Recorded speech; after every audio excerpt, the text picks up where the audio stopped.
The tenant below. I moved into the apartment complex on a cloudy Sunday afternoon.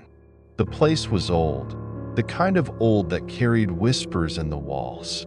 My unit was on the 5th floor, but what caught my attention was the apartment directly below mine, 5B. The door was covered in deep scratches, as if something had tried to claw its way out. The first night, I heard it, a faint scratching noise coming from below. At first, I thought it was mice, but as I listened closer, it sounded deliberate. A slow, rhythmic scraping, like nails dragging across wood. Then, a whisper, too faint to make out words, but unmistakably human. The next morning, I met Mr. Hawthorne, the old man from 5C. He gave me a long, wary look before muttering, "Stay away from 5B." When I asked why, he just shook his head. "It's been empty for years."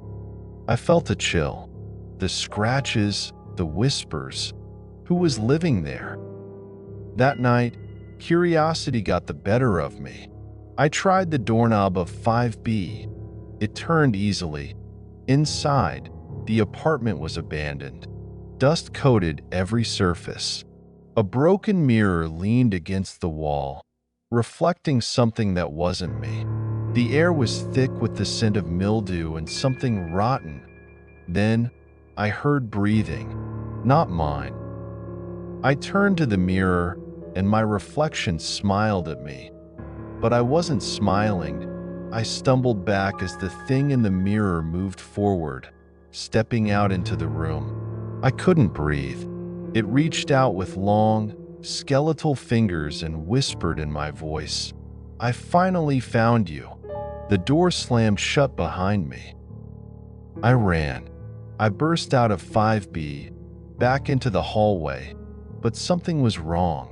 The hallway stretched endlessly in both directions. The flickering lights hummed like a heartbeat. And then I saw it. 5B's door was open again. From inside, my own voice called out, "Come back. You left something behind." The tenant upstairs. I had just moved into my new apartment.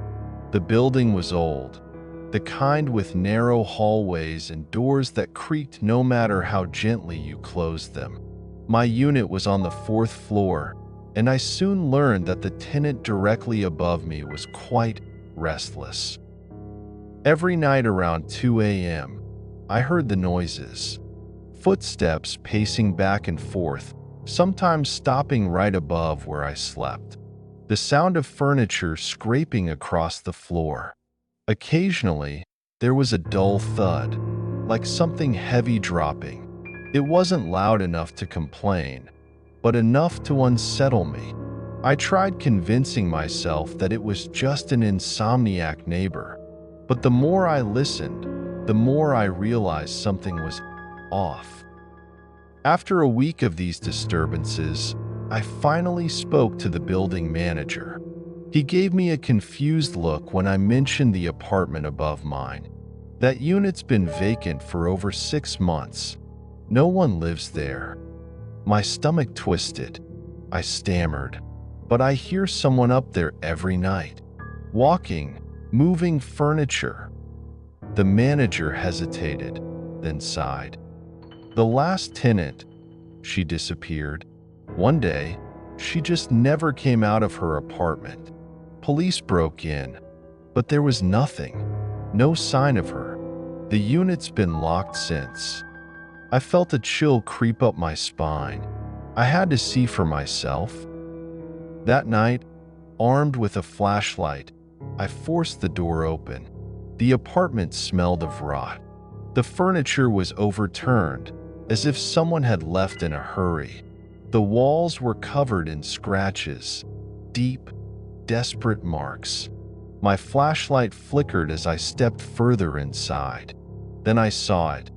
A dusty mattress in the corner, covered in deep indentations, as if someone had been lying there recently. A fresh set of footprints in the dust led to the closet. My pulse hammered. Slowly, I reached for the closet door and yanked it open. Nothing, just a deep, unsettling darkness. Then I heard it, a sharp breath. I wasn't alone. The closet door slammed shut behind me, throwing me into complete darkness. My flashlight went out. Panic surged through me as I scrambled to open the door, but it wouldn't budge. And then, a whisper from behind me. "You took my apartment?" The next thing I remember was waking up in my bed, drenched in sweat. Morning light streamed through the window. Had it been a dream? Heart pounding, I rushed to the building manager's office, determined to get answers. But when I arrived, his face turned pale at the sight of me. You were the tenant above. Apartment 504, he whispered. You vanished months ago. The police locked your unit. I thought you were dead. I turned and saw my reflection in the glass door. I wasn't supposed to be here. I was the one who disappeared. The apartment that wasn't there. I had been searching for an apartment for months when I finally found a listing that seemed too good to be true. A spacious, fully furnished loft in a historic building, right in the heart of the city, for a ridiculously low price. The pictures showed a place filled with warm lighting, wooden floors, and elegant decor. It was perfect. When I arrived, the building was old but well-maintained. The hallway smelled of polished wood and faint perfume. However, when I knocked on the door of the apartment, there was no answer. The landlord had said he'd meet me here. I tried the knob. It turned easily, and the door creaked open. Inside, the apartment was exactly like the photos. The furniture was arranged perfectly, as if waiting for me to move in. But something felt wrong. The air was too still, the silence too deep. It was as if the place had been expecting me. Walked towards the large mirror in the living room, admiring how the space looked. But when I looked into the glass, my reflection wasn't quite right. The furniture in the mirror was slightly off, moved by inches. And then I noticed it. There was someone standing behind me in the reflection. I turned around instantly, but the apartment was empty. Shaken, I left the apartment to clear my head. In the hallway, an elderly woman was watching me from the doorway across the hall. "You shouldn't be in there," she said softly. I laughed nervously. "Why not?" She hesitated, glancing toward the door of my apartment. "Because no one has lived in that unit for years. The last tenant disappeared without a trace. The landlord keeps putting it up for rent, but no one lasts long. They either leave or," she paused, "or they don't leave at all." Decided to leave. I rushed back inside, grabbed my bag, and headed for the door. But when I tried to open it, it wouldn't budge. The lock wouldn't turn, and the knob felt ice cold. I pounded on it, shouting for help, and then I heard footsteps inside the apartment. The footsteps grew louder. My heartbeat pounded in my ears. I turned slowly and saw myself.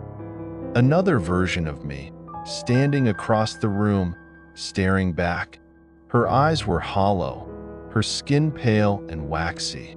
She opened her mouth, but no sound came out, and then the lights flickered and died. I felt a cold breath on my neck. Everything went dark. Days later, a new apartment listing appeared online. Same photos, same description, same too good to be true price. And in one of the images, barely visible in the reflection of the mirror, was me. Thank you for watching. If you enjoyed the chills and thrills, don't forget to like, subscribe, and hit the notification bell so you never miss a story from the shadows. Have a terrifying tale of your own? Share it in the comments below, and remember, the darkness is always watching.